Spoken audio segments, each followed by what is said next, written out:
So welcome to the first of the 3 leadership conversations, Women in Leadership.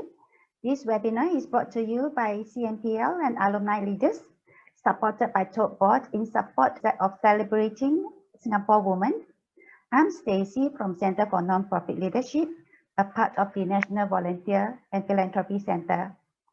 This forum is intended for exchange of insights, learnings, and understanding on how female leaders in the social and grassroots sectors contribute and achieve through their involvement in various leadership roles, how they navigate the challenges they face in balancing career, family, and volunteering, how women can further contribute and succeed in the nonprofit sector. Before we continue further, I'd like to request your attention to some administrative matters. There will be a video and audio recording for this forum. Number 2, all attendees' cameras will be switched on during the webinar. To reduce background noise and to create a good experience for everyone, all attendees are put on mute. To make this an interactive section, it will be very nice to see who you are, so kindly turn on your video at all times. If you have questions or comments, do hold them now. We will love to hear them during the panel discussion. Attendees are to remain muted unless you have questions or comments during the panel discussion. If you would like to ask a question or comment during the panel discussion, do click raise hand. Our moderator will invite you to unmute yourself. Do share with us your name and which organization you are from. There is a photo taking session towards the end of the webinar, and we'll inform you to pose, so don't worry, right? We'll give you a hint. Then ask for your feedback through the feedback form. So I shall now invite our guest of honor, Ms. Sun Shelling, to deliver her speech. Ms. Sun is the Minister of State for Education and for Social and Family Development. She's advisor to Punggol West GROs and one of the co-leads for the review of Singapore Women's Development. Ms. Sun, please. Thank you, Stacey. Could I trouble the host to put us on gallery view so I think we all have a chance to see each other? Wonderful. It's unfortunately a bit of a drizzly morning, but just now when I logged onto this and already in our chat group, it seems very vibrant. I think there are many familiar faces, many friends who are online with us today. And from the warm welcomes, it looks like we're going to have a very friendly, very meaningful, very interactive, and very highly engaged discussion this morning. So first and foremost, I would like to thank CNPL for inviting me here today. I don't see myself as an important guest, but more as an opportunity to be amongst friends, discussing something that is very important. How do we best support, uplift women, and how we do that in collaboration with partners such as Center for Nonprofit Leadership, because many women play strong, powerful, very meaningful leadership roles in society. And as an organization, CNPL, and as many of the charities who are on board with us here today, I think we're all looking at how in each and every of our own individual ways, we help to further promote the idea of women on boards, in NPOs, and also what are the areas we would like to collectively work on so that we can further empower women in these areas. So first and foremost, I'd like to say that the work that each and every one of you do as leaders in the nonprofit sector is extremely meaningful. It is extremely impactful. And many of it is extremely long-term in nature. And it is also a hallmark of our society's development, not just building the hardware, but also building the hardware.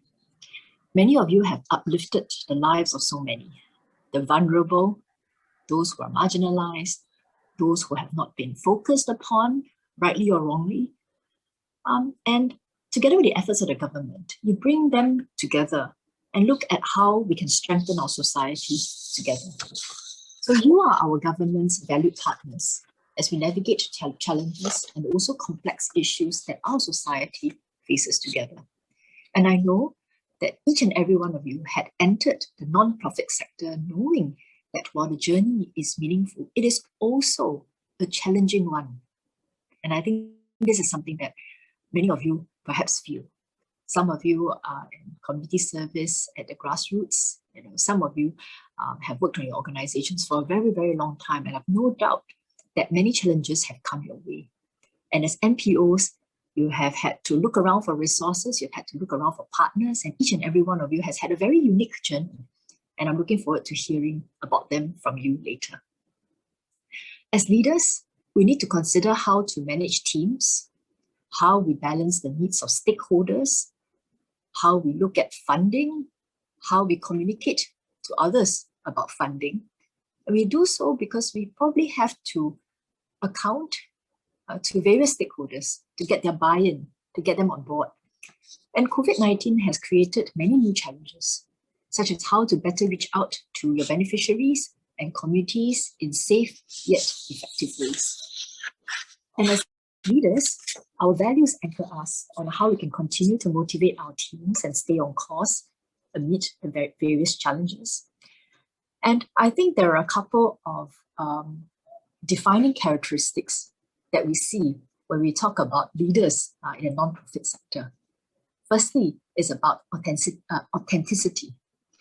People who join the non-profit sector are intrinsically driven by passion for causes. And many can feel this strongly. Not only your family members, the people who work around you, your core team members, I'm very sure the beneficiaries that you interact with over the years know that, they feel that. They hear that in the words that you speak, they hear it in the tone of your voice, and they see that through your actions. It is very clear. But at the same time, I know that many of you non-profit organization leaders, you drive yourself very, very hard. It's not just a physical drive that I'm talking about, it's also how it can take a toll on you emotionally. It is therefore important, I think, for all of us to recognize that self-care is very important. And when you take care of yourself, in the longer term, you can better benefit your beneficiaries through your leadership. The next point I want to talk about is collaboration. As leaders, we need not work alone or feel like we need to have all the answers or shoulder single-handedly all the responsibilities. There are many other non-profit organizations out there, many people who have similar passions for causes, and there's an opportunity. I think this is also a platform whereby we have the opportunity to know more about each other and see how we can come together for the betterment of society. So as a first step, we can reach out to other leaders within our sector or beyond to learn from and collaborate with each other. The third point I wanted to raise is about empowerment. We can all create an empowering work culture that encourages our teams to experiment with new ideas and ways to do things. And increasingly, I think, for the younger generations in Singapore, many young people passionate about causes also want to be empowered to try out new ideas. So as leaders of non-profit organizations, I think we have to look deep within ourselves and also the resources in our organizations to see how best we can empower our teams and at the same time, while celebrating individuality, also chart out a common cause so that we're all pulling in the same direction. To support women leaders specifically to reach their fullest potential in a non-profit space, actually we have various measures in place. The Ministry of Social and Family Development, which I'm currently the Minister of State for, had established the Council for Board Diversity in 2019. Actually, before that, it has its previous life in another form. I think it's called the Diversity Action Council. So our efforts didn't just start in 2019, but there's a renewed focus on it. So the Council for Board Diversity aims to promote a sustained increase in the number of women on boards, including those on boards of non-profit organizations. In 2020, the CBD collaborated with Ernst & Young, NVPC, and the Singapore Institute of Directors to develop a board appointment guide for charities. The guide provides tools to help charities plan for succession and appoint right leaders for the future, and as well as recommended practices and templates which are suitable for charities of all sizes. Our partners also have programs and resources in place to bring diversity and rejuvenations to boards of non-profit organizations. And an example is CNPL's Flagship Board Match program. I understand that Board Match program matches senior executives with at least 5 years of management and leadership experiences from both the public and private sectors to the boards of NPOs. And through CNPL, organizations will thus be able to access a wide network of highly qualified professionals and domain experts across various industries and sectors with the right skills that their boards need. I think this is an extremely important function. Oftentimes, we come across organizations that declare that it is their value and philosophy to have more women and diversity on their boards, and then they say, cannot find it. But I think now CNPL and your board match program, it becomes an easy platform for them to touch base with and find the candidates that they require. And it's and then you can develop a pipeline, and train, support women who come on board your programs to ensure that they have the competencies and also the familiarity, to be effective board members. I also, at this point in time, wanted to touch on an area which often is not spoken about, but I thought that CNPL can actually also play an important role in, and that's about women leadership traits. I have gone for several panel discussions, spoken with individuals. And one point that is often raised, which I think actually allows us to dwell deeper and perhaps share with others more, is about women leaders and our traits. We're not unlike men, but I think at the same time, women can lead and have different strengths in certain areas, which I think we should position in the right frame and actually let society and perhaps our colleagues and the men around us appreciate it more. I'd just like to give a couple of examples. How do we translate our passion, the passion that many of you as leaders of nonprofits, how do you translate your passion into your ability to motivate, to lead? I think sometimes, without wanting to stereotype, men and women can communicate differently. But at the end of the day, we are interested in outcomes. Yeah? So regardless how you communicate, how do we do so in an effective manner? And if there are ways that women do so in an effective manner that is quite unique, I think we should highlight those. And also, how do women leaders help to create strong teams where each and every individual feels a strong sense of ownership? I don't know, do women do it differently from men? Again, I don't want to segregate, but I think it's an interesting question we can ask ourselves. And how do women leaders in nonprofits balance between different stakeholder interests? How do we bring people together? How do we align interests? How do we deal with conflict management, crisis management? I think these are all issues that leaders have to think about.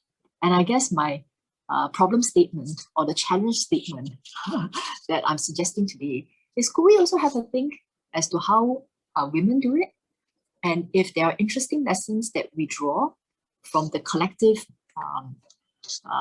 experiences of all our very experienced members from the nonprofit organizations here today, perhaps you can share with me your views on this topic. So sorry, I digress a little.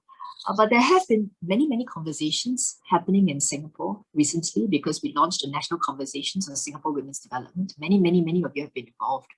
I scanned the room. I think I see June. I see Haslinda from PPIS. I see Georgette. So many. I should probably pop up the participant list and just list out. I think almost everyone has been invited to our conversations. Thank you very much for your enthusiastic participation in the conversations thus far. We've held more than 100 of them, reached out to more than 4,000 participants. Many topic areas, pain points, issues have come up, and the government is looking through the feedback. We hope to pull together the main common threads of those feedback to put it together so that it flows nicely, and we're able to then have a proper debate in Parliament about it. But I think what has become very clear is that many women and men have shared feedback during the conversations that there is a need for fundamental societal mindset shifts away from traditional gender roles, where women are often seen as the main caregivers in families. So this is not something we can legislate, I'm not too sure how the men in this room will think if I say that from henceforth, every man needs to devote 3 hours per day to household chores to reflect more equal caregiving and household burden. I don't think we want to be so top down, but it doesn't, change the fact that I think many people are saying that that there is a hope, a desire for more balanced caregiving of responsibilities at home, and that both men and women have to be involved in those conversations. So I think this calls for us to view women and men's roles more as a partnership, and how couples should have honest, frank, open conversations between them as to how they can support each other both at home and in their careers. And beyond the home front, participants have also shared feedback that women can also be better supported at workplaces to fulfill their career aspirations. So the suggestions, they are not unusual, include having more women in corporate leadership positions, putting in place formal and informal mentorship and networking platforms for women leaders. And I think today's example is a fantastic one. I think it's a reflection of these efforts. And as I mentioned, the feedback and ideas shared will be consolidated into a white paper. The MSF has also dedicated the year 2021 as the year of celebrating Singapore women to recognize the importance of women's contributions to a Singapore story. So we're inviting Singaporeans to come on board together to celebrate the achievements of the various roles that women play in our society. I wanted to highlight one new campaign that we just launched a week ago. It's called #Make the Norm. #Make the Norm. MAKETHENORM. So what are we trying to make the norm here? We're trying to invite men from all walks of life to show through TikTok, Facebook, Instagram, how you're all doing your parts to support the women in your lives, how you're changing gender stereotypes. So if any of our male friends here today feel very inspired to cook dinner tonight, you could take a video of you cooking dinner, upload it, and then tag Make the Norm, so people know that, hey, men can cook. I know many of you do. do we announce it though? Or if you are championing equal opportunity for women at work, championing mentorship programs, that is something that you can also write about, put on your social media, and make it a campaign. Oh, I see here, Anthony Chung, I've been cooking every day. Well done. Don't just tell us, tell the whole world. And when dine-in is allowed, maybe we can all sample your cooking. So we want to normalize this, you see. While some of us are open about it, there might be segments of our population who still may hold extremely traditional gender stereotypical views. So we hope that with a campaign like this, we celebrate both the roles of men and women, and also demonstrate that there is a lot of opportunity for partnership between men and women. Okay, I'm just going to stop here. That was a rather long opening statement. My apologies. I hope today's forum and our subsequent panel discussion will provide rich insights and perspectives, and I hope that this will collectively inspire us all. I'm looking forward to hearing from everyone to further the good work that all of us can do together. Thank you very much. Back to you, Stacey. Thank you, Ms. Soon, for your speech.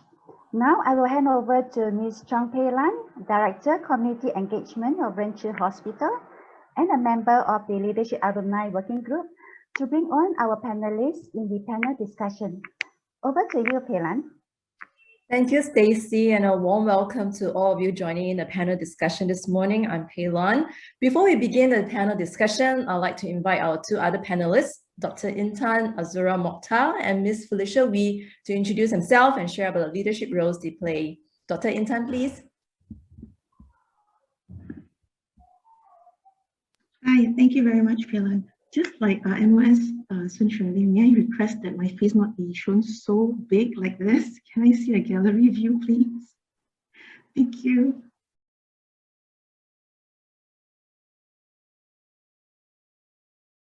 Good morning, MOS Sun, colleagues from CNPL, and all our esteemed friends from the nonprofit organization sector. I'm really very, very privileged and very humbled to be here. Thank you to Kitson and colleagues from CNPL for extending the invite to me to be here. I'm just very happy to be able to meet everyone. And I also see some familiar faces, Hazlina, Georgette, Susanna. Nice to see you again. Yeah. So just a quick introduction. I was a grassroots advisor. I was in the grassroots movement for close to 10 years. And I stepped down last year in June. And in the grassroots movement, I was very privileged to work with more than 500 grassroots volunteers and leaders in Jalan Kayu division of Ang Mo Kio GRC. And we all know that community work, social work, volunteer work, it requires a lot of commitment of time, effort, and resources. So it's not easy, especially when you're pursuing a full-time career or you have to fulfill family commitments. So I used to see quite a number of women grassroots volunteers who would prefer to let their male counterparts take the lead. But lately, towards the end, before I stepped down, I was very heartened to see more and more women among my grassroots volunteers stepping up to lead initiatives and programs in the community. And sometimes I believe that all we really need is the opportunity to prove that we can do it and to see other women doing it.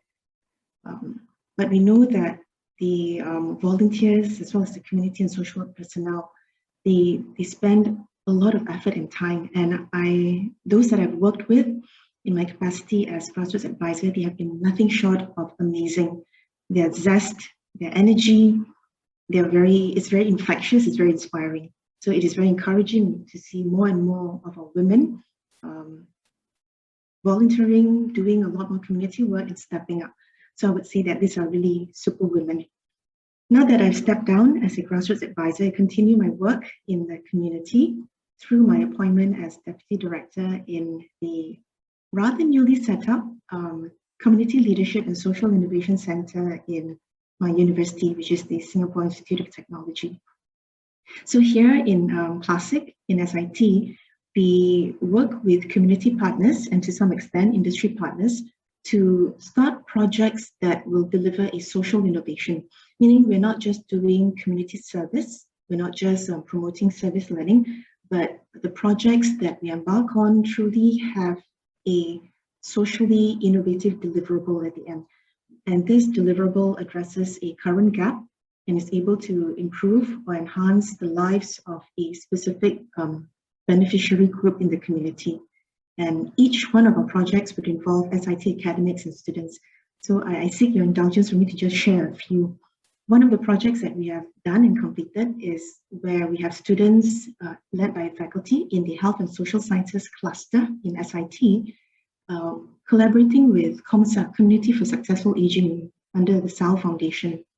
I think, Susanna, I saw your name in the chain of emails when we had the initial discussion by email building up to this project. So what the HSS faculty and students did was to engage seniors under COMSA, and they found out through the engagement sessions that quite a number of the seniors mentioned about loneliness and isolation, especially in this current times where a lot of people are working from home, social interactions and physical activities are very limited. So what the students did was to help seniors leverage on technological communication platforms such as Zoom. So they came up with collaterals, came up with videos to help seniors still stay in touch with their friends, whether to do karaoke or whether to just chit chat and gossip or learn something new over Zoom. So that's one project that we did. Another project that we are currently doing is the one with a social enterprise in the water industry to develop a smart meter and a mobile application where we can help households to monitor their water usage and costs. And this is largely driven by a PUB household water consumption study back in 2018-2019, where it showed that about 29%, almost 30% of our water consumption in the household is because of showering. So I think we spend a lot of time in the showers. I don't know, maybe we sing in the showers. But it remains a very large proportion of our household water consumption. And the worrying thing is that it actually increased by 2% from the 2016-2017 study that PUB also did. So the intent of this project, which is led by our engineering faculty and students, is to come up with that smart meter and mobile application device to particularly help the smaller households to monitor their water usage and also manage their water costs. So they've already come up with the prototype, they're testing it. And hopefully we will be able to identify a few smaller households to test bed it. And the third project, the one that I'm leading, is with a social enterprise and a non-profit organization and a VWO. So we have 3 partners. And what we're doing is we're training persons with disabilities in digital skills to help them build up programming and basic coding skills, as well as simple hardware and technical repair skills of laptops and computers, so that we can help them find employment opportunities. The social enterprise that I'm working with had done a pilot before with about 20 persons with disabilities, and it was quite encouraging to know that all 20 of them received employment opportunities at the end of the training, but only about half of them actually followed up because of other commitments and difficulties in following up with some of the opportunities that were available to them. And I think this is a project that I'm very excited, we're all very excited to do, my team and I, because in light of the current situation where working from home has opened a lot more doors for remote work to be done. I think there are many opportunities on digital platforms and for digital skills to be developed, especially among persons with disabilities. If I can just cite one recent study on the World Employment and Social Outlook 2021 study by the ILO, International Labour Organization. It was identified that there are varying degrees of vertical and horizontal skills mismatch that can be observed on digital labor platforms. So we feel that if we can equip persons with disabilities with the right skills that are needed, whether by tech companies or tech-related companies, I think we can provide a lot more opportunities for them to be more financially independent. So this project I'm doing together with my colleagues from the Infocom Technology and Communication Skills clusters. So in a nutshell, I'm very encouraged by women who have taken on more leadership roles in community social and volunteer work. And women that I've met, they are not just doing what needs to be done. No, they are spearheading, they are planning, they are strategizing, they're taking the lead, and they're trailblazing in many projects and initiatives in the sectors. So I think there is a need to showcase a lot more women leaders in these areas, not just to inspire other women or younger women, but also to inspire the men, like what MOS and Shirley mentioned earlier, to work with our women leaders to make a positive difference in our community. So I know I took up more than 10 minutes, but really thank you so much for the indulgence. And I hope to have more questions and have a chat with all of you here today. Thank you so much.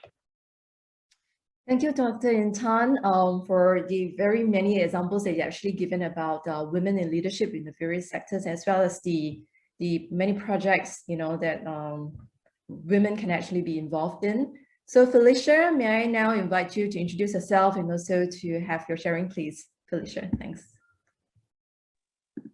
Okay, good morning, MOS Ms. Sun and our fellow colleagues from CNPL, and of course, all our fellow friends from the community sector. I think I'm really very honored to be invited by CNPL to be one of the panelists here to do my own personal sharing, because I think when I look at all our friends here in the community, we have many more of you with even richer experiences to share. So I'm very, very humbled to be here.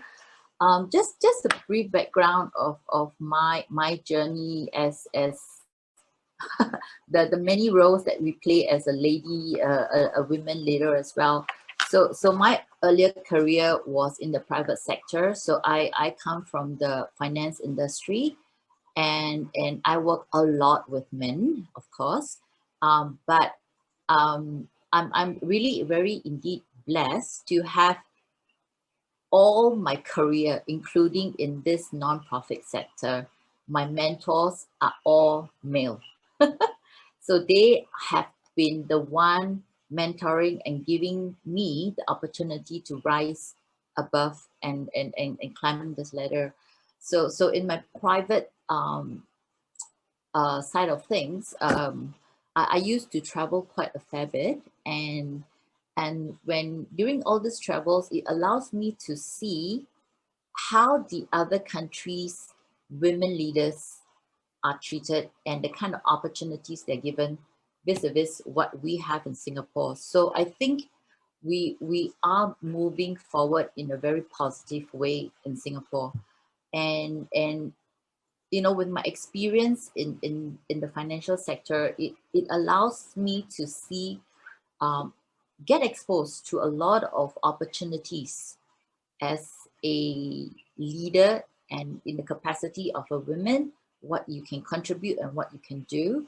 So therefore, how you get your voices heard in the sector.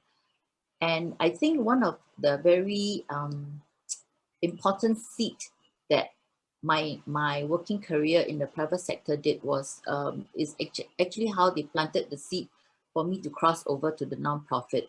So in the bank that I work with is an American bank, and they were very, very active in their CSR back then. I mean, we don't call it CSR, we call it volunteering and all that. So they actually adopted some children's homes and all that. So we had a lot of opportunity to do volunteering work, to spearhead the volunteering exercise and what we want to do to achieve to help these children's homes. So I had the opportunity to lead some of these projects, and it gave me a very deep impression and deep insight that we still have this sector in Singapore. Even though we keep saying we're evolving, we're a very mature economy and all that. So I still remember it was this children's home where they have got from infant to toddlers to young children. And, you know, of course, we bought McDonald's meals and toys and games and all that. So before we depart, there was this about, I think, 2-year-old toddler that came and hugged me and just looking at us and smiling and thanking us sincerely from his heart or heart. So I was really very, very, very touched. So that actually kind of I mean, until today I still remember. So yeah. So I decided that, you know, when I start my own family, I want to cross over to this sector. So that was a deliberate move for me. And when I crossed over to Meta in 2005, so this was the first charity that I worked for, and I have been since with them for the last 16 years. And when I'm in Meta, I'm again very blessed to have a mentor who's male, who gave me a lot of opportunities to grow. And I'm able to develop new programs. I'm able to interact with all the stakeholders and have the opportunity to grow and contribute to this sector. And it was really a journey for me where my mentor actually grew me to where I am in this position in Meta. So I'm grateful to him. And also I think the thing here is, as women leader in this sector, we play multiple roles. And when I first joined this Meta Welfare Association, I remember my daughter was just about 3 years old. And then she was in this preschool. So I had to juggle between her preschool work and know the evening meetings and volunteering work and all that. And after which, you know, I have to rush to fetch her from childcare, because if I'm late, I'll get fined. So I have to make sure, yes, I have to be on time. But I'm also very blessed that I have the support from my husband.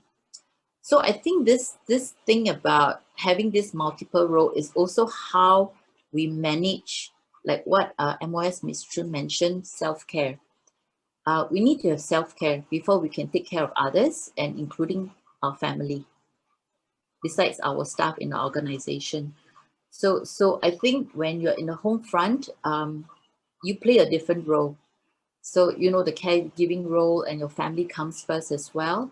So I think as a woman, you need to manage your expectation, meaning you need to really tell your other half what to do, why he needs to do, and how he do it. So you need to manage the expectation that it may not be done up to your expectation, but so long as there is participation and his willingness to do it, I think that is a balance that we need to strike. So that helped us to, I mean, that is also part of self-care, no? Because if you get too ingrained into things having to done your way, you know, the house has to be spick and span, then you'll be highly stressed, you know? So so it's about self-care and managing it. I mean, this is my personal experience. So therefore, when I work, when I'm in Meta, because I don't have a domestic helper at home, so it's you know, so I have multiple roles that I play here. So even my colleagues and even the beneficiaries that we work with in Meta, they all know my role after 5:30. Yeah. They said, okay, aren't you going home to cook? I said, yes, I'm going home to cook. So I'll see you and talk to you later. So I need to rush home to cook for my family and all that. So that's the multiple roles I play, and all of them know. So if they'll find it strange if I'm staying back very late in the office. So that's the contrary of how we cultivate the culture in Meta. So I think in Meta itself, because of my personal experience, I need to ensure that this good experience get cascaded down to the next and next leaders, so they all get the same experience. So I think the culture that we want to advocate here in Meta is the kind of support that we give to our women colleagues. They may not be leaders, but they may be leaders in their respective role, respective departments. So how can we support them? So in Meta, we actually have got implemented flexible work hours for ladies, because we do recognize that some children, they need to rush. I mean, these are pre-COVID days, where they need to rush to send their kids to the preschool before they head to the office on time. So therefore, if it's too rushed, what is the good time for you to start work? So we have that kind of flexible arrangement for ladies. And I think it is something that is embedded in one of our core culture, core values here, which is respect. So I think we need to respect all our colleagues, ladies, from young to leaders role, that we recognize that we need to get the things done, how it gets done, and how you juggle your different roles. We recognize that, but at the end of the day, like what Ms. Sun has mentioned earlier, it is about getting the outcome, the things done. So I recognize that as lady, how we communicate to our colleagues, our other half, our male counterparts is very important, and also how we communicate to our stakeholders, because as you know, the board members in our sector are mostly male. So how do we communicate with the male board members? It's also something that I have learned and acquired through these years in this sector. Yeah, so I just wanted to do a very informal personal sharing of my personal journey here. Yeah, thanks, Peilan. Thank you, Felicia. And you know, actually, Felicia's sharing is very relatable. If I may, Felicia, you actually share how you stumble into, or you know, get into the non-profit sector 16 years ago because you have the opportunities.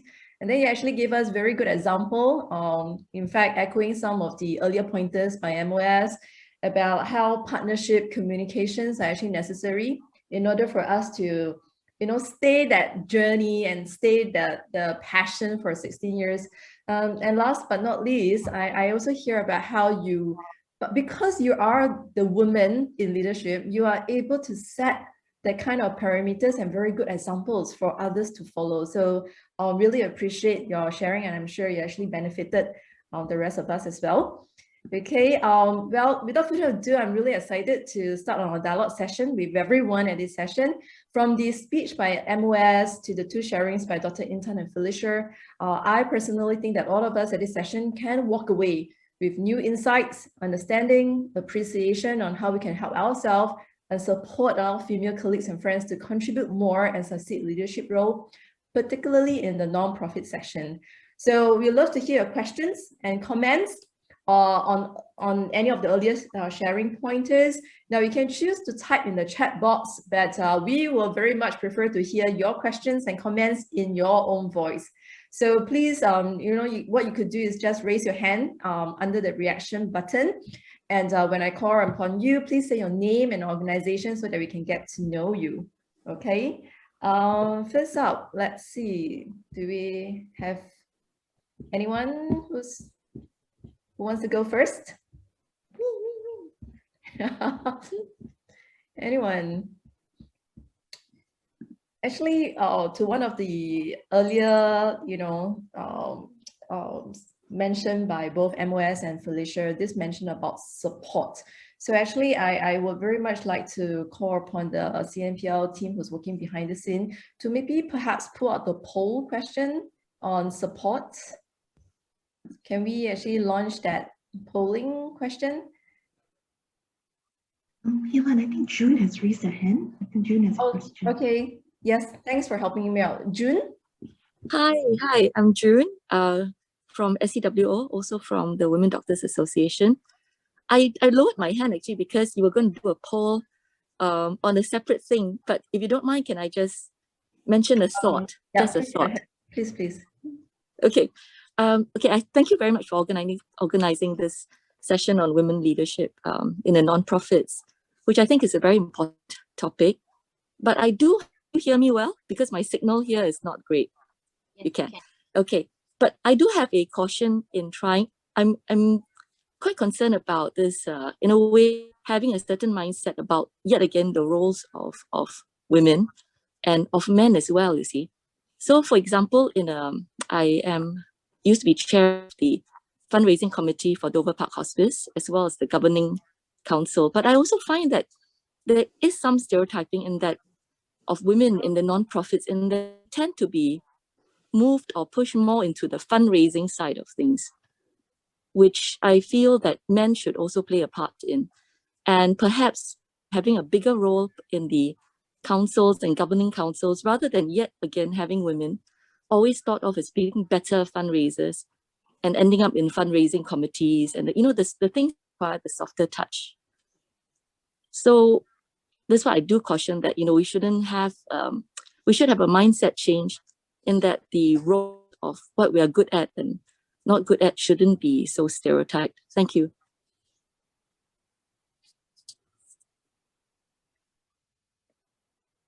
Will any of the panelists like to comment or to add on to what June has just mentioned? I think June raised a very, oh, sorry, Dr. Intan, would you like No, to go first? go ahead, MOS, go ahead. Okay, yeah. I thought June raised a very important point. I think practically we do see examples like this around us. I wanted to make 2 points. Firstly, I think it is important for women to feel that they have options. So not to say that they cannot do fundraising, but they should not feel that by default they are pushed to do fundraising, as if there are other areas that they are unable to contribute to. So I think we need to find a way to have a healthy conversation, even within the organization, that's deciding on the role that different committee members can play, that there is adequate flexibility and options that's made available to different committee members, so that the women amongst them do not feel that by default, because they are seen to be strong in interpersonal relationships and conversations and communications, that by default, they have to be the ones to do a fundraising role. That's my first point. The second point is, I think one of the, perhaps in my speech and also mentioned by our other panelists as well, is also about skills development amongst our women. And that's where I think CNPL and CBD play a very important role, because there are, sometimes our skills are a function of the opportunities we have been given before, our job experience. And so you could have a situation whereby a woman has done several successful rounds of fundraising in the past, but it doesn't mean that she can only do fundraising. She's actually capable of doing other job roles and scopes as well, but at the same time, for her to be given opportunities to work in other areas, then the skills, the competencies and the networks that perhaps are seen as requirements or some basic understandings that she should have of the other topics, she should become familiar with them as well. And that's why I think, board match that you mentioned earlier, and also CBD, which is looking at training. And I'm very sure there are other organizations who are looking at providing such skills development as well. I think we can all play a role to make sure that, coming back to the 2 points I mentioned, women have real options. And number 2, they have the skills to be able to take on the various options that they would like to go into. I'm just going to stop here. Intan? Thank you, Mas. Actually, I would echo your points. Very much what I wanted to also share with June. And I think it's not, sometimes, June, it's not just about specific functions within the sector, but also we tend to somehow always think that women should only be, taking on leadership roles or given opportunities in the non-profit sector, in education, in early childhood. But I think there are many more opportunities for women. And like what MOS mentioned, women have a choice of those opportunities, whether it's in non-profit education or even in the STEM sector, science, technology, engineering, and so on. And what we really need now is to really have role models of women who are trailblazing, who are doing well, so that we can inspire both men and women that all these opportunities exist for our women to take on, to delve into, and to also take on leadership roles in. Yeah, so I do agree with you, Jim, that we need to look at beyond just specific roles that women traditionally have been known to excel in. Thank you, Dr. Intan. I also see in the chat box that Stephanie Tan. Yes. I think back to June's question, I think because, basically we're still an Asian country here, right? So it's very hard to eradicate these centuries of culture that we have on gender roles and expectations, but we are moving towards that. And I think we have really done a leapfrog kind of jump to where we are right now in terms of the women in the leadership role. And I do agree with both Dr. Intan and MOS Mishun that it's about options. And it's also about the organization policies, how they set the cultures, how they set the expectations, how they want their, what is the core value in the organizations? So is it because of gender roles, or is it because we serve the purpose? What is the cause of the organization? You serve the children, you serve the elderly. So therefore, when it comes to role, it should be equal opportunities to both the gender. So I think there's quite a few factors in play in terms of that option. So it's not something that you think that, fundraising is typically a lady's role. Yeah.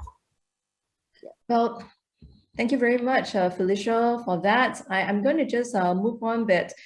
Just a quick sharing as a person who's actually looking after fundraising in Renci. I will personally say that, not just women can do it, but women are very good at doing that.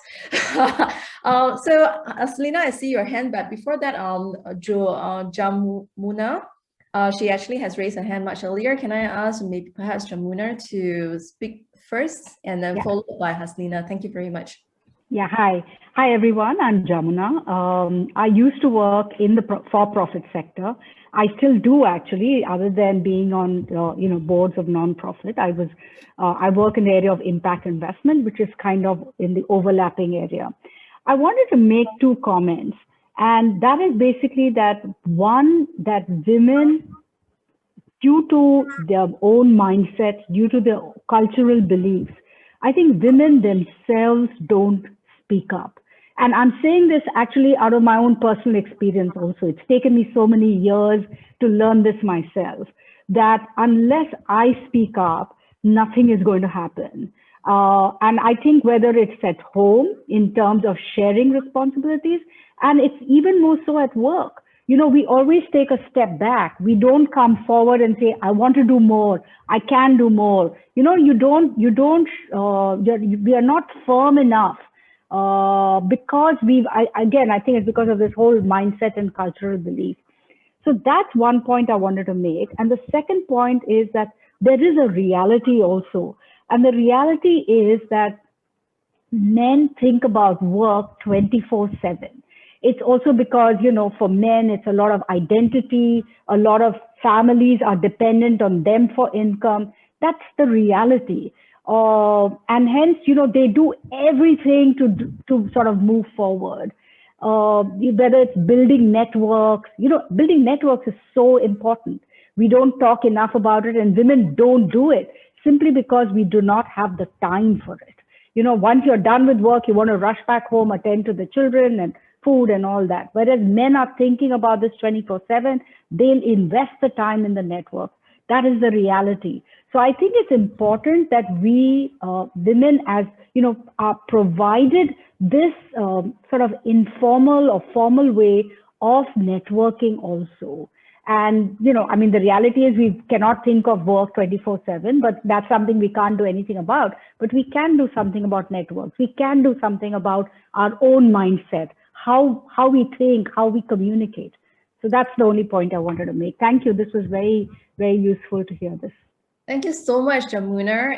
At this point, I thought it was a very good juncture to also acknowledge the few male participants at this forum today. I want to thank Gasper Tan from SOS for switching on your video and listening so intensely throughout. There's also Arthur and Jerome was with us for a while as well. So I just want to acknowledge the few guys. You can also perhaps join in and let us know whether you are indeed thinking about work 24/7. But before that, perhaps I can invite the panelists to actually, maybe address this issue about women not being forthcoming in speaking up. Do we actually see that? What do we actually think about it? If I may, just jump in. I think sometimes women, we tend to be a little bit more, it's okay, let the man take the lead, let the man do this. But I'm very encouraged to see many more women coming forward and stepping up, like what I shared earlier, for example, in the grassroots sector. So I think we are doing it, but sometimes we need to also have those inspiring role models around us, other women that we see who are in leadership positions, who are stepping up or taking leads, then we will become even more inspired to do so. If I can just share very quickly, when I first joined SIT, that was what I did. Maybe I developed a height over the years. And I just wrote into the president of SIT and said, we need to do more in this area of being grounded in the community, which is one of our university's DNA. We should do more on community leadership and social innovation.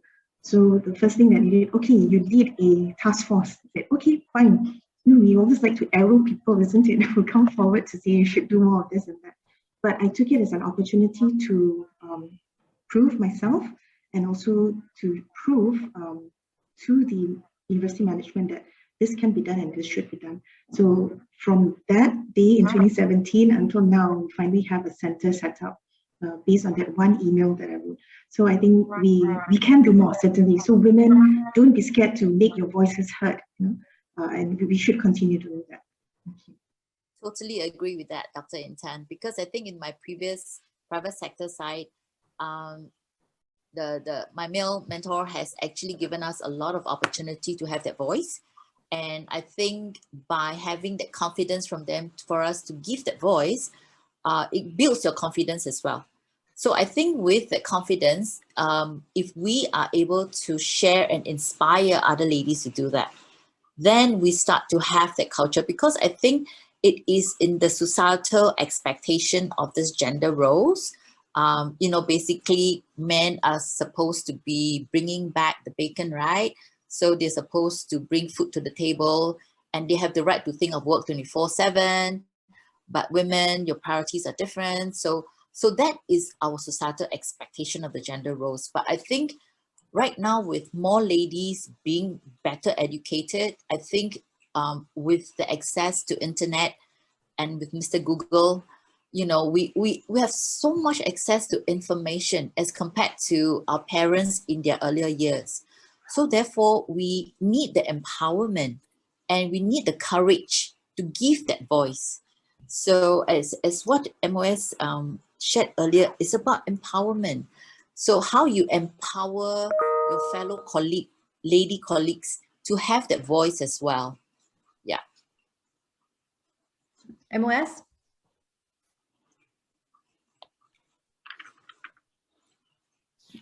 MOS, you are not unmute. My apologies. Yes, I was saying that I think indeed many of these gender roles, about whether women should speak up, whether or not we look aggressive when we do, whether we should take the lead, be the first to volunteer. A lot of it has in its roots, I think, cultural values, and they can start from young. I mean, young girls may also see, how their fathers behave or how their fathers treat the boys versus the girls at home. So, it's a whole aggregation of various factors. And like what Felicia said, I think, Singapore has developed, and the role of the family and the roles within the family is also evolving. And also, I think the capabilities of women and girls has also evolved over the years. So I am hopeful, that we will see changes at the individual level.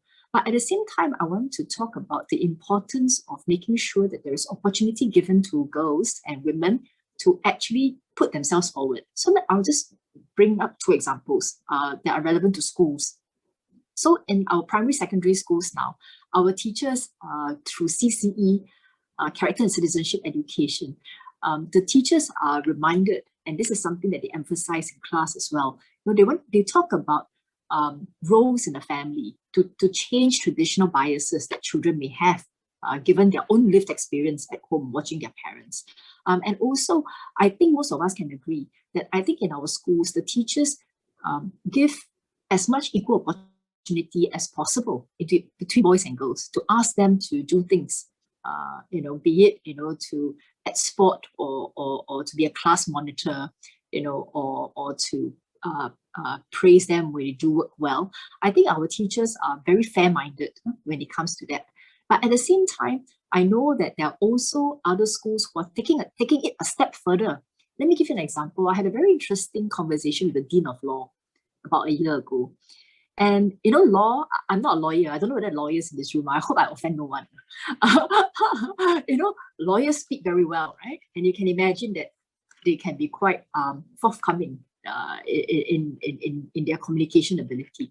So I think the Dean of Law, together with the other law faculty educators, felt that actually the classroom dynamics was such that the male lawyers, the male law students were speaking up more than the women law students. Not necessarily that the male law students know more than the female law students, but they were the ones who kept aggressively putting up their hands.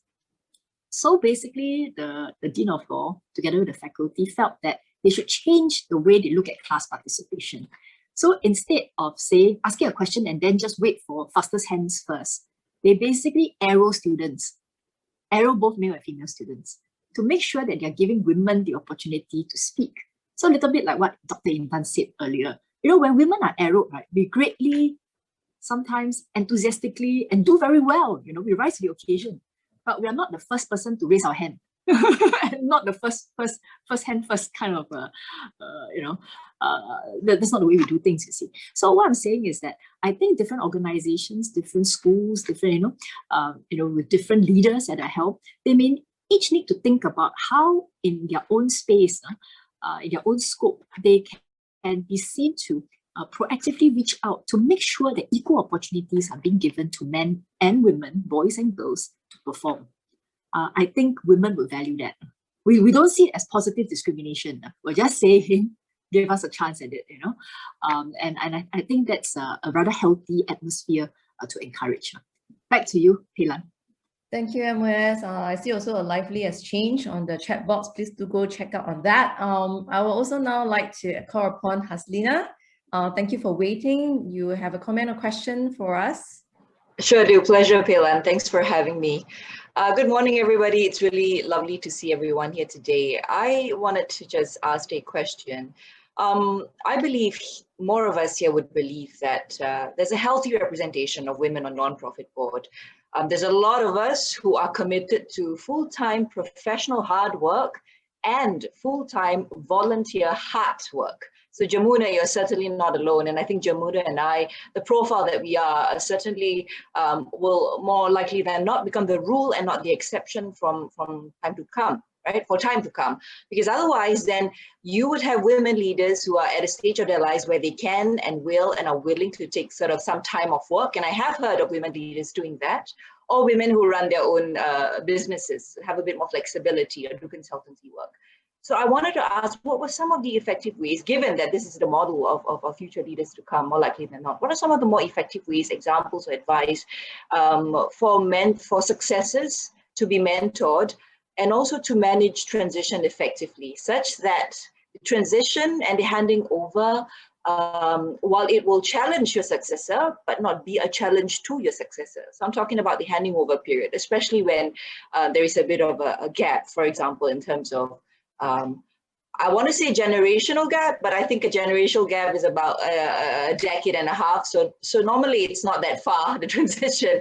But that was my question. Effective management of mentorship for your successor during a transition period to be a challenge, to be challenging, but not each other's challenge. Thank you. Maybe I'll take on that question first, Haslina. I just wanted to share my own personal journey.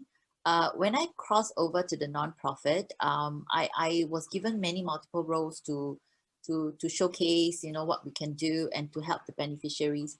And I think the mentorship and the succession planning was actually intentional, meaning in my second year in a nonprofit, I was told by my mentor that you have been, showing the potential to be the leader of this organization. So I will be, coming forth to give you more on the plate, to let you learn and basically to showcase the abilities of you as a leader. And therefore there was a lot of communication. There was a lot of opportunities given. But of course, there was a lot of hard work as well, and juggling your families as well and all that. So it's about how you, as women, I don't know, we are just a very weird and different creature. We are just able to play on lots multiple roles. But I think more importantly is how you compartmentalize your priorities. And therefore, I think in this passing over, there was a generation from my mentor handing over the leadership role to me. And that was a journey for me for, I think, a good 5 to 6 years before I actually take over this role in Meta. Yeah.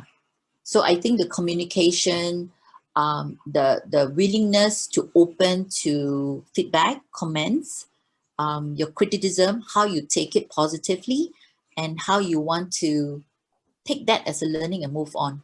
Yeah. Haslina, I'm not from the non-profits organization, so I may not be able to share specific experiences relevant to it. But I think, because I had my entire career was in the corporate sector, but I do think that on the general point on the succession planning, different organizations do it differently. Some literally bring in someone from outside who literally have had no, they didn't grow up with the organization. There are pluses, there are minuses. They bring in a new perspective. But at the same time, I think normally what we see is that people who are already within the organization for a long time may feel a little hesitant, about how to accept this person whom, in their opinion, looks parachuted in, for want of a better word. That's the crude reality, And I wanted to come back to a point that Felicia made. I think there is a need for, unfortunately, the parachuted in individual to proactively make overtures to build relationships with the existing staff, because it's a very human thing, for people who be working in organization. I think even more so for non-profit, because people who are in non-profits, they serve with passion. They are in it not for the money. They are in it because they feel very passionate about this, and it's like their baby, It's like, I've grown up with this, and who's this person who came in and took my baby away from me? So I think we probably we recognize that, and then we have to make those overtures, to build those relationships. It's not easy. I think it takes time, but I think as long as the new person is able to demonstrate in action, in words, in deeds, that they feel passionate about the cause, they're aligned with the organization's vision and mission, and they may bring in different ways of doing things, but the ultimate aim is to grow the organization and to grow with the organization. And I think that when existing staff members know and they feel it from the heart, they know that you're honest, then I think they will come on board. But no doubt, I think it's a journey and it might take some time. And for those of us who have been in organizations for a long time, I think while we want to protect and love our babies, at the same time, we know that we also have to let the baby grow up, have new experiences, and be welcoming about new views. So I think that message applies to each and every one of us, even more so as women, because I think we literally, the baby can be a baby, in our approach towards babies. Thanks, thanks, MOS. Thanks, MOS. Also, we also have a Jess who, also have something to talk about on this topic of mentorship and sharing, good succession handing over. Jess, would you perhaps unmute yourself and identify yourself? Sure. Thank you so much. I really want to applaud all of you, firstly, to have such conversations. I think as women leaders, all of us are empowering and elevating and supporting each other. And I just want to make a comment to say that I think we should also be mindful that generations have gone where women prior to us have sacrificed, gone through hell, slavery, and the mindset and everything to bring us to where we are today, where women are now pilots. They have gone into space, and things which were generally seen as capable men can deliver. However, as a leadership coach who has been in positions, and now when I do coach women leaders, some of the patterns I see, and I'm just making a request to all the women all the time, is do some core introspection. How are you showing up as a leader? The question is not about the equal opportunities or being able to work hand in hand with men or creating the space. How do you want to be treated as a leader? Are you working on your own capabilities to develop those skills so that you can be called a leader and people want to work with you and they want to be influenced by your support? So this is just something that really needs to be addressed for each individual person who is on this call and for the women that we all work with. So I hope that that triggers something for all of you to take back on this Happy Friday. Thank you very much for the opportunity to share. Thanks, Jess. So Jess actually was adding on to the question that Haslina was bringing up. Next, I would like to call upon Susanna. Susanna, can you just unmute yourself and share with us? Yeah. Thank you, Peilan, and thank you for inviting me. I think it's a very interesting morning for me to hear about. I mean, I've been in the social service sector since I moved to Singapore more than 20 years ago. So, and I've risen in terms of leadership. So I have personal experience, and the commitment to continue to be in the sector has never been greater, especially now that all these changes are happening. What I can offer as somebody who has both the theoretical as well as experiential background on gender equality is that interestingly, there's I think as somebody who all of us most of us in the community sector, I think we are in a position to be change makers, to really rally around how the whole community, those we work with, that means our colleagues who may be gender blind or maybe has no understanding, a better understanding of what really gender means and how it plays in our work, as well as in our interface with our clients and with our beneficiaries or those who work with in the community. I think if we purposely and mindfully, collectively, kind of like make a plan, an action plan and a commitment, Globally, actually, there's a very interesting forum that's going to happen 2 weeks from now in Paris. It's called Generation Equality Forum, whereby the UN Women is calling for the different stakeholders, government, civil society, private sector, to make a concrete action plan and to commit to something that will address, that will work towards gender equality. We can do our own little way. We don't have to be at the UN level, but in Singapore and in the context of what we are celebrating this year, I think we are in the best kind of like opportunity right now this year to collectively as leaders to even just, we don't have to kind of dream so big, but we can start small and then be able to then revisit it next year. So that's one. The second thing that I just want to say is there is that element of in the gender is that the quality, you know, like I just wanted to comment about the issue about why do we take on the fundraising role, you know, in an organization. There is the element, one, as you say, Pelan, we're very good at it, so we know we're competent. And therefore, it's kind of like we want to make sure that the outcome is there. So we kind of like don't mind. But at the same time, there's also that bit, the other side of that, we're a little bit of scared, the risk taking part, whereas men has no problem. If they fail, they can move on. For us, we kind of like, if I take on this other role other than this, because I feel I'm not so competent. For men, it's okay. They don't feel like, okay, the quality, but for us, because we want to ensure that we can deliver, then we tend to do the same thing that we know that we're competent. So we are afraid of risk taking. So I think that's part of the thing that we need. Even financial literacy, that in terms of what the MOS has said about choices, what is interesting, I learned recently from the OECD, you know, the PISA, which is a question around financial literacy. So girls and boys are now kind of equal in terms of the knowledge about financial, you know, the financial context. They're now at par.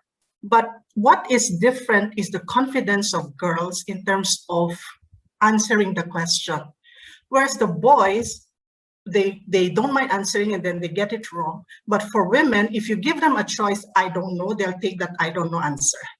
So in terms of choices, it's good to have choices, but maybe we need to kind of also make those choices meaningful and then kind of like push them a little bit in terms of that risk, that it's okay, and we support them, that it's okay, it's not gonna. So I think those are my contribution for today. Thank you very much. Thank you, Susanna.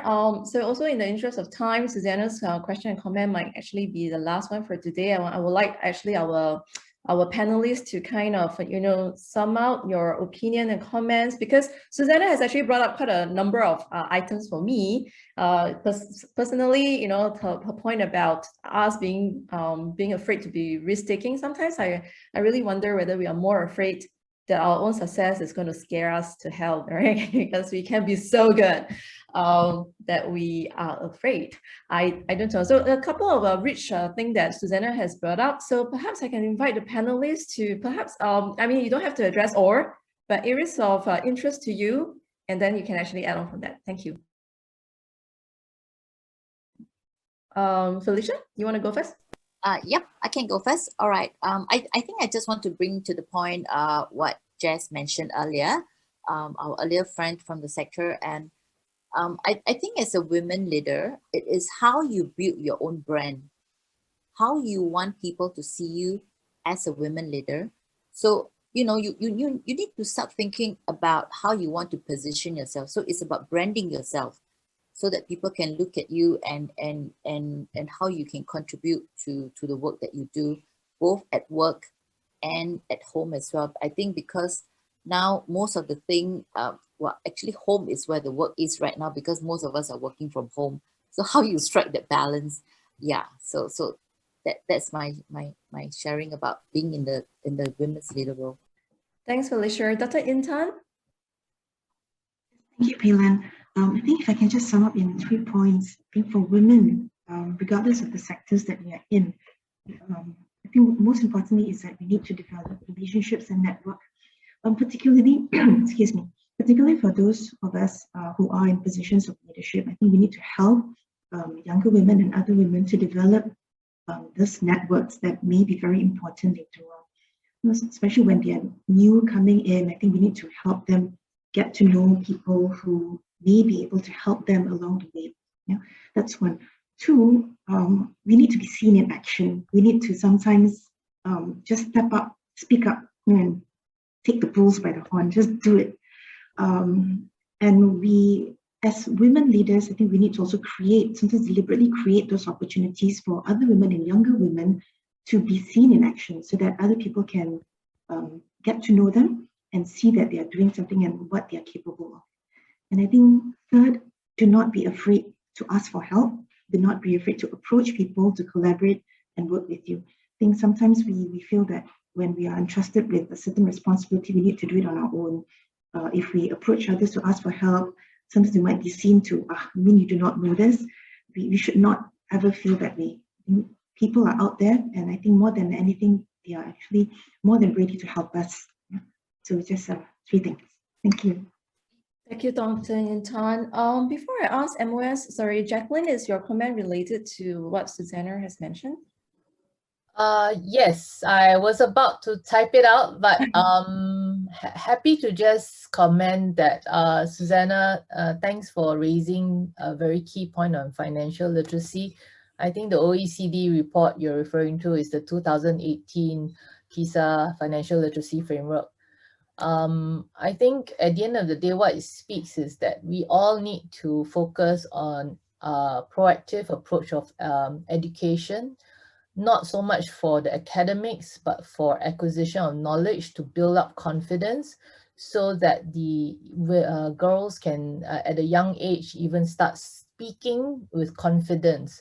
To get to a point where we are here in this forum to speak up requires a lot of confidence building, and all of us have gone through school of hard knocks by way of training, exposure, and everyone's nodding, and the panel speakers will agree with me that we didn't end up speaking fluently and eloquently the way we are, you know, because we were born to it.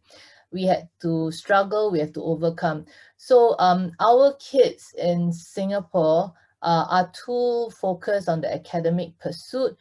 It's often run a bit, I will be bold to say like a training program, because if you finish the training, you pass the exam, you get the cert. But the passion for the acquisition of knowledge pertaining to Susanna, your point on financial literacy, and even in literacy as a whole, it's turned into a mathematical exam or a CFA exam. And Financial Women's Association did a survey specifically to test CFAs and women in professional positions about their literacy rate. And you'll be surprised that they are completely holding an imposter syndrome over them, and pretending that they know everything, but actually they are completely clueless about debt. So what I say is anecdotal, but what I wanted to say specifically is about, when you talk about leadership, I've learned over the last few years, especially in the last 3 years, I too was in the past pushed to areas like fundraising and events and all that, just because I talk. But the reality is that I didn't have the confidence to focus on what I was strong in, which was corporate strategy, business development, and governance. And these really align internally from the heart. It doesn't mean that I will not do the fundraising and the events, but where it really just comes naturally is the areas where I am strong. I'm an organizational structure person. I'm a OSD specialist. I can manage, I can coach, I can manage and mentor. But I've never really brought that out onto the table to say, yeah, that's me. But it takes a journey. But I think what I hear today is that if we want to be leaders, women, we just have to be honest with ourselves and focus in the areas we are good in. I guess, you know, that's all to it, when I sum it up. And I'm very glad that I had a mentor to actually help me learn this through SID. So I am very grateful to my mentor for helping me discover this insight. Thank you. Thank you, Jacqueline. MOS? Yes, a quick wrap up. I totally agree and echo the views shared by June, Jacqueline, Yen, I think So King, and many more who have expressed their views over the chat function as well about the need and importance of women being confident, about ourselves, about our skills, about our competencies, and us finding those opportunities to project ourselves, so that our passions and our strong desires to do good by our society can find the opportunity to translate itself into action. So that's my first point. And the second point, I think it's wonderful that we have a wonderful group of persons brought together so helpfully by CNPL. I mean, on this platform, I see the number of participants. You stayed with us for the past 1.5 hours. Many of you contributing views from your personal experiences, and I think it's very clear that we want to grow together as a community, which reminds me about the importance of working in partnership. So partnerships formed within organizations, between leaders and their staff, across organizations, between different NPOs, with the government. I'm here also as a government representative, and the fact that we launched the conversations on women's development is because we want to work with stakeholders and people interested in this topic together. The 3 Ps, the government, the public, private enterprises together. And lastly, I think what has also come up is that we want to work in partnership with the men around us as well. And I'm very grateful, to see many men share their views online with us in the chat group. Thank you very much. And I think that with this, I think we have all learned a lot through this session. I'm very grateful to have been given an opportunity to contribute my views. And my great thanks to the organizers from CNPL. Thank you very much. Back to you, Peter. Thank you very much. I don't know about you guys, but I really feel that sometimes when women are brought together, one of the few things I always feel that, the conversation is so rich because they just didn't seem to have other platforms or opportunities for us to do what we just did, which is to really talk about the struggles that we have, to talk about the success that we have and how we actually together we can better support and to groom the next generation of leaders. So thank you very much to each and every one of you. Sorry, you might not be able to come to everyone, but I am so looking forward to other opportunities where we can actually gather in this manner and to share authentically, to learn from one another. Thank you very much to each of the panelists. So now back to Kitson, please. Thank you so much, Pei Lan, for moderating this really wonderful session together with our fellow panelists as well, Felicia. In fact, I had the very good privilege and honor to work with all the women on the panel, with Pei Lan and Felicia at the Leadership Alumni Working Group, together with Dr. Intan, at the Ang Mo Kio GLC level, where I was a grassroots volunteer in Teck Ghee. And of course, now with my new MP, Miss Sun, MOS in Punggol West, right? And thank you so much, Dr. Intan, for joining us on this panel, as well as MOS Sun for joining us on this panel as well.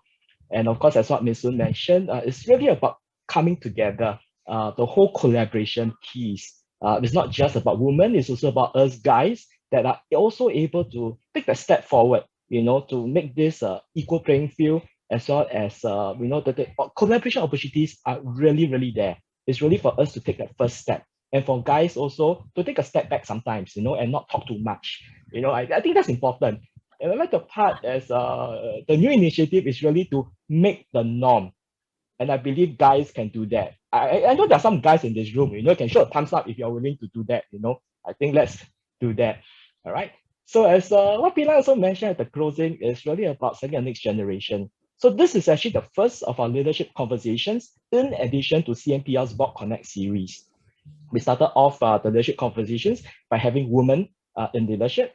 Our next 2 series will actually be focusing on millennials, Gen X, Gen Y, Gen Z, in leadership.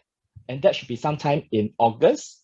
And we will end off the whole series by seniors in leadership and about them leaving the legacy and training the future of our leaders. So we started with women, we move on to the millennials, and we end off with seniors. So please join us in our next series of leadership conversations.